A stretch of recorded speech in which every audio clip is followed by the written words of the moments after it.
भगवत गीता अध्याय 2 श्लोक 48 से लेकर 53 तक के। श्लोक 48। हे धनंजय, योग में स्थिर होकर संग आसक्ति को त्याग कर कर्म करो।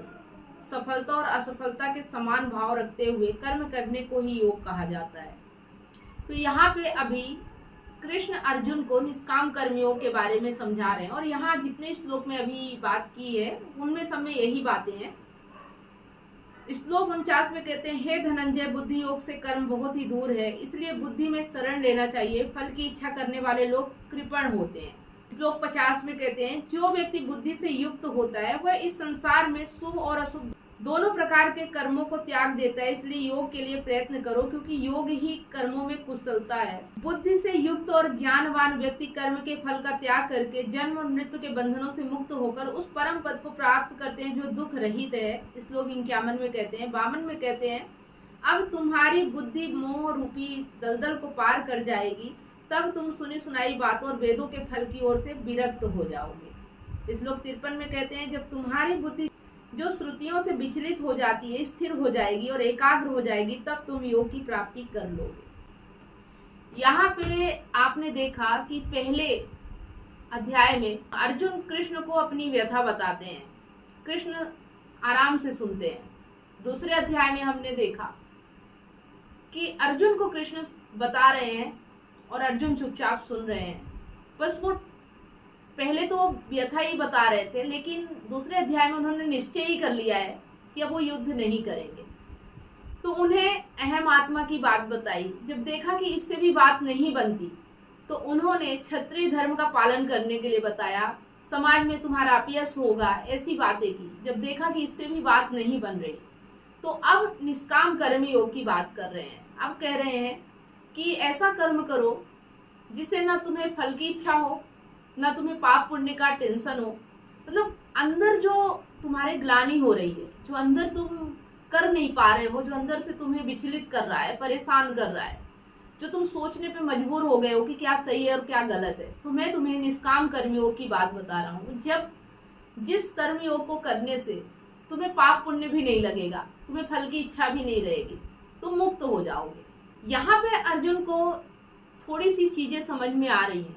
यहाँ उनकी जिज्ञासा और बढ़ जाती है कि ऐसा कौन सा निष्काम कर्म योग है जिसको करने से अंदर जो प्रॉब्लम है, मेरे जो परेशानी है, वो खत्म हो जाएगी। तो जब देखा कि अब कहीं से भी कोई फायदा होते हुए दिखाई नहीं दे रहा, अर्जुन के ऊपर कोई प्रभाव पड़ नहीं रहा है, तो निष्काम कर्म योग के बारे में जो ऊंची से ऊंची बातें थी वो सब बताई। उन बातों में से जो सबसे आकर्षक बात निकलकर सामने आती है, जो 53वें श्लोक में है, वो कहते हैं कि अर्जुन, तुम जिस बेचैनी की अवस्था में हो, ये जो भीतर तुम्हारे अकुलाहट भरी हुई है, ये जो तुम डोल रहे हो ना, इससे तुम मुक्त हो जाओगे। जो ये अस्थिरता है, इससे तुम मुक्त हो जाओगे।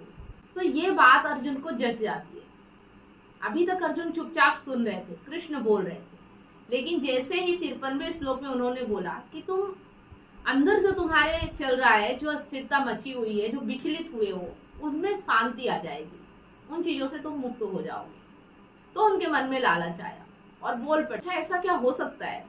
क्योंकि अर्जुन को इस वक्त भीतरी पीड़ा खाई जा रही थी।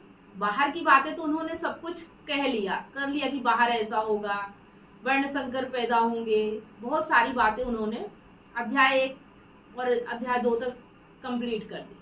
लेकिन अब उन्हें भीतरी पीड़ा है, अंदर अस्थिरता मची हुई है, अंदर से विचलित हो रहे हैं, पाप होगा, पुण्य होगा। तो इस बिंदु पर कृष्ण कहते हैं कि निश्चल बुद्धि हो पाओगे, जहाँ कोई छल नहीं होगा, कोई कपट नहीं होगा, निश्चल बुद्धि हो पाओगे, निश्चल चित्त हो पाओगे। तो अब अर्जुन थोड़ा सा रुचि का प्रमाण देते हैं, उनकी इच्छा जागृत हो रही है सुनने की कि कृष्ण ऐसा क्या बताने वाले हैं। तो अब अर्जुन कहते हैं, मतलब अब अर्जुन का श्लोक आएगा।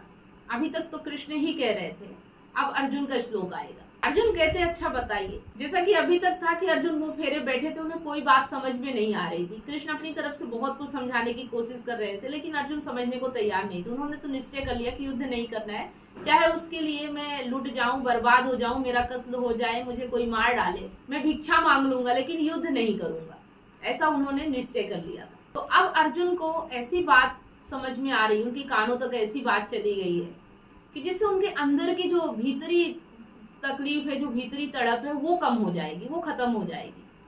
तो अब अर्जुन कह रहे हैं कि अच्छा सुनाइए, अच्छा बताइए।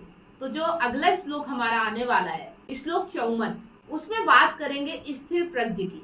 और क्या है ये स्थिर प्रज्ञ, तो कैसे हमारे जो भीतर जो प्रॉब्लम है, जो विचलन होता है, जो घुटन होता है, जो ग्लानि होती है, जो कुछ भी करने से पहले हमारे अंदर एक द्वंद्व मचा होता है, वो कैसे खत्म हो जाता है, स्थिर प्रज्ञ क्या है। तो अगर आप लोग भी जानना चाहते हो और आपके अंदर भी ये चीजें हो रही है, आप भी विचलित हो रहे हैं, आप भी किसी काम को करने से पहले परेशान हो रहे हैं, आप भी सोच में पड़े हुए हैं कि इसका क्या हल हो सकता है, क्या उपाय हो सकता है, जिंदगी ऐसी जगह आके रुक गई है जहां आपको समझ में नहीं आ रहा है, अंदर से बहुत घुटन हो रही है, ग्लानि हो रही है, तो अब समझने की बारी है स्थिर प्रज्ञ के बारे में, ताकि हम अपने अंदर के दर्द को, अंदर की तकलीफों को, जो हमारी भावनाएं होती है, जो फीलिंग होती है, जो हमारी वृत्तियां होती हैं, उनको हम स्थिर कर पाए और उन्हें समझ पाए।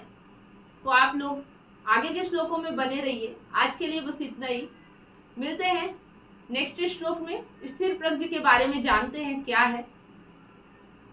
जल्दी जल्दी फॉलो और सब्सक्राइब कर ले ताकि अगला श्लोक आपसे छूटे ना, और बहुत ही इंपॉर्टेंट श्लोक है। तो बात करेंगे अगले वीडियो में।